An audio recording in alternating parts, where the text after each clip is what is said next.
lo analizo desde el punto de vista del entorno, ¿sí? O sea, realmente, ¿dónde, si vemos el tema del abuso, ¿verdad? Hay incluida un tema de confianza entre el abusador y la víctima, ¿sí? Entonces, ¿por qué se ha dado eso?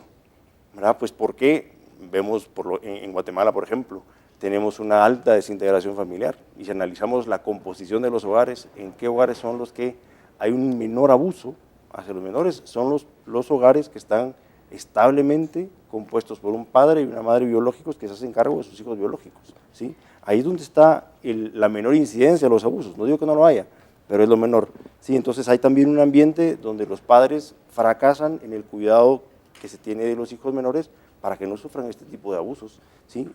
Mayormente en el caso de la familia natural, y con una mayor incidencia en los hogares fragmentados, donde el conviviente es muchas veces el abusador. Ok. Roberto. Sí, mira, lo que yo encuentro es que Guatemala es un país tremendamente machista, con una alta carga de violencia sexual. El hombre en Guatemala es educado para ver a la mujer como un objeto sexual. Entonces, no es difícil ver que somos el segundo país en el mundo, por ejemplo, en femicidios. Solo falta salir a la calle y ver la publicidad. Se utiliza la imagen de la mujer, se utiliza el cuerpo de la mujer para vender galletas, para vender revistas, para vender membresías a un gimnasio, para vender viajes. Entonces, a mí no me extraña que seamos un país tan violento en cuanto a sexo se refiere. Me indigna mucho, pero no me sorprende. Tengo otra pregunta porque sí podemos ir avanzando. La siguiente dice, antes de aprobar esa ley, creo que es importante para todos saber exactamente qué es aborto y qué tipos de aborto existen en la práctica. ¿Podrían darnos sus comentarios sobre el tema? Sí, es muy interesante porque hay mucha desinformación al respecto del tema. Entonces, por ejemplo, cuando hablamos de tipos de aborto, hablamos de 3 tipos. Hablamos del aborto espontáneo, que es el que se produce naturalmente cuando el cuerpo expulsa el producto. Hablamos del aborto inducido, que es el aborto que es provocado, y hablamos del aborto terapéutico, el aborto que se procura cuando la vida de la madre, en este caso una niña violada sexualmente, está en riesgo, o su salud. Su salud abarca su salud física y mental. Ok.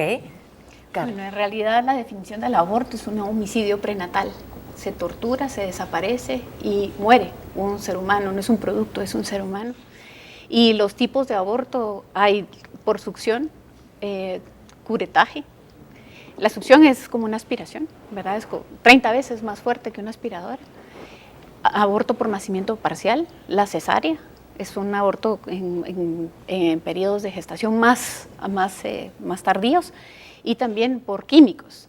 Entonces, nosotros estamos planteando un tipo de aborto terapéutico, no existe, o sea, no existe el aborto terapéutico, posiblemente está definido en la legislación, pero no existe el aborto terapéutico, porque el aborto terapéutico es aquel que sana, y ninguna mujer en el mundo sana al hacerse un aborto. Lo que existe, lo que sí puede existir, y que de hecho está en nuestra legislación, en el Código Penal, es que no es punible, que no es lo mismo que sea legal, que no es punible aquellos casos en los que se produce un aborto que no fue procurado directamente, sino al al hacerle un tratamiento terapéutico a la madre. Entonces sí, en esos casos el bebé muere, no es un producto, insisto, es producto del tratamiento terapéutico, pero en realidad el aborto terapéutico no existe. Avanzo con otra pregunta más. ¿Cuándo empieza científicamente la vida y cuál es su dignidad? Voy a empezar contigo, Carla. Bueno, científicamente, sin lugar a dudas, la vida humana empieza en la trompa de falopio. Eso no lo dicen los ginecólogos, no lo dicen los farmacólogos que se dedican a hacer medicinas, que las medicinas curan, por cierto, sino lo dicen los embriólogos. O sea, no hay duda de que empieza la vida humana. El hecho es tan irrefutable que un óvulo vive 24 horas. Espermatozoides pueden vivir en moco fértil 3 días, 5 días. Pero una nueva vida humana, 100 años, 90 años, 70 años, 50 años, 30 años, depende de la expectativa de vida.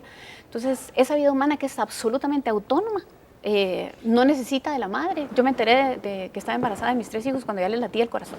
Así que nadie puede dudar que 16, 18, 20 días donde ya le late el corazón, interrumpir ese latido del corazón es un homicidio prenatal. Voy contigo, Elizabeth. Sí, me parece muy interesante. Yo difiero al respecto. Por ejemplo, se cree que el embarazo se produce inmediatamente después de la relación sexual. Tal cosa no es verdad.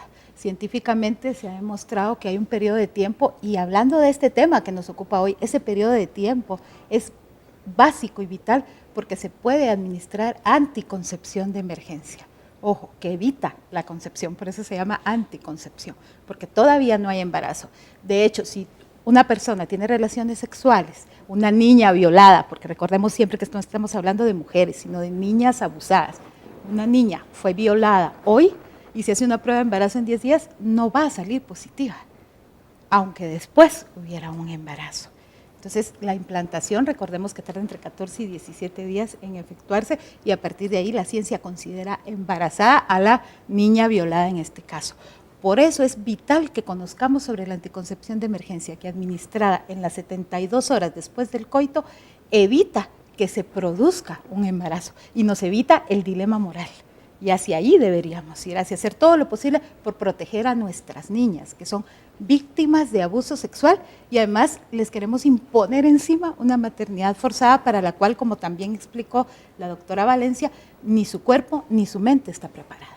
A lo largo de todo el programa no nos va a dar tiempo para desarrollar cada uno de estos temas que hoy estamos abordando. Les pido yo también lo mismo. Investiguen, hablen con personas que conocen, que saben, que han investigado también. Es importante que todos también tengamos esas herramientas.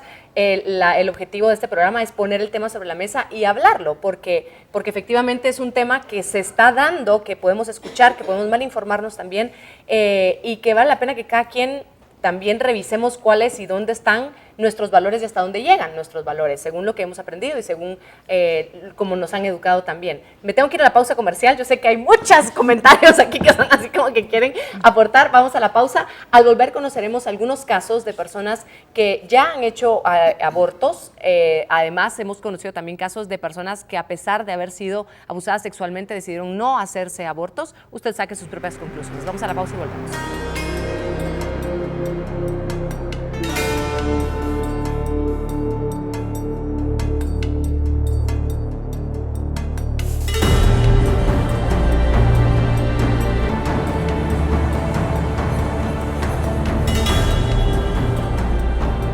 Gracias por seguir en sintonía de nuestro programa. Es un tema difícil de tratar, es un tema delicado y que quisimos nosotros ponerlo sobre la mesa para que se discuta también en las casas, para que usted lo hable, para que usted ponga sus opiniones sobre la mesa, para que lo evalúen, para que escuche opiniones también de otras personas, y queremos nosotros también compartir con ustedes algunas historias que agradezco que hayan accedido a venir a nuestro programa. Entenderá usted que por razones de privacidad y protección estaremos manejando seudónimos y también estaremos protegiendo su identidad.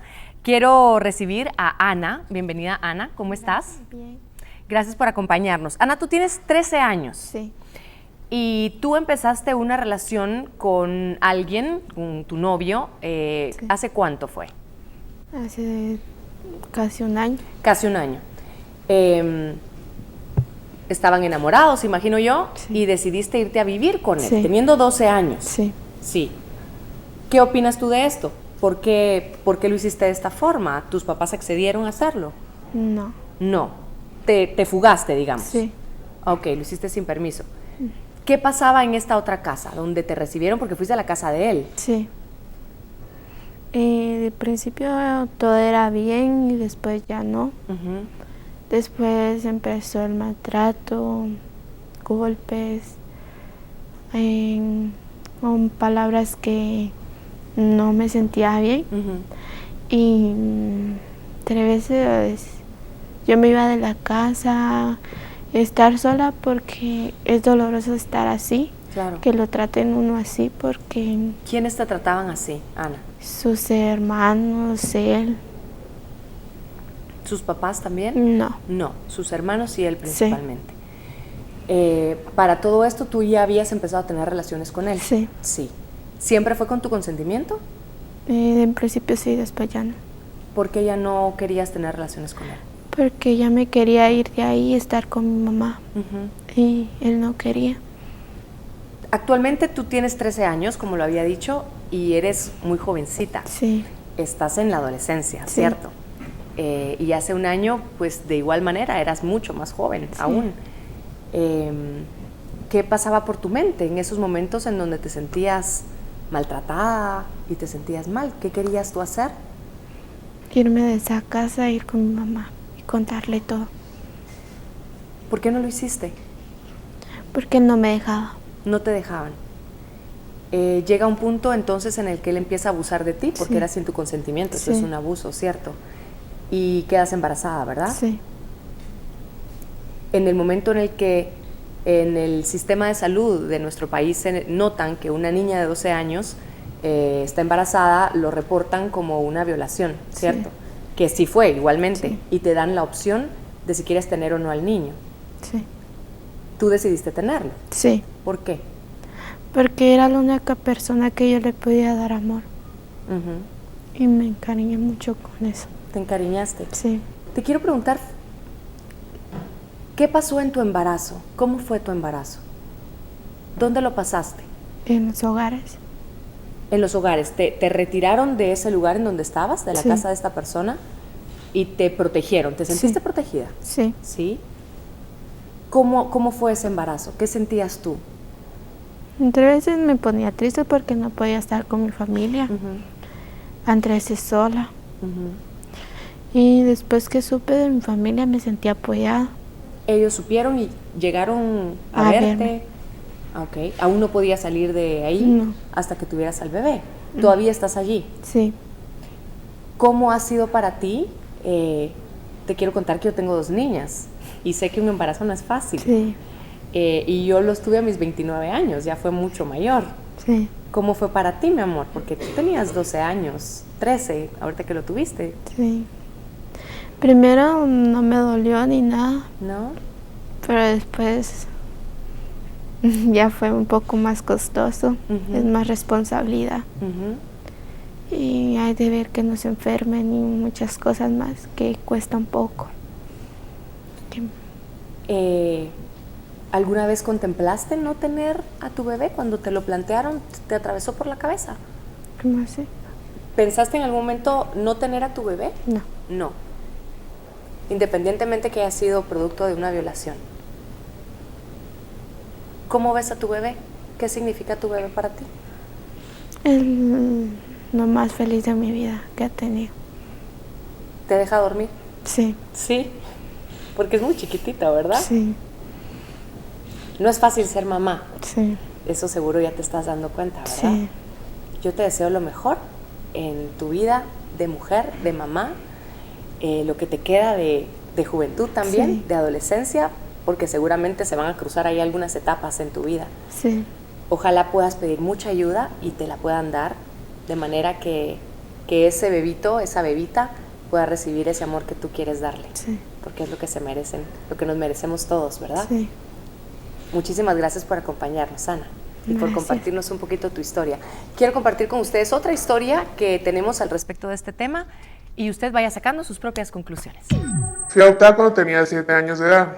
Mis padres abandonaron a mi hermana y a mí cuando éramos pues, muy pequeñas. A raíz de eso pues estuvimos en hogares temporales.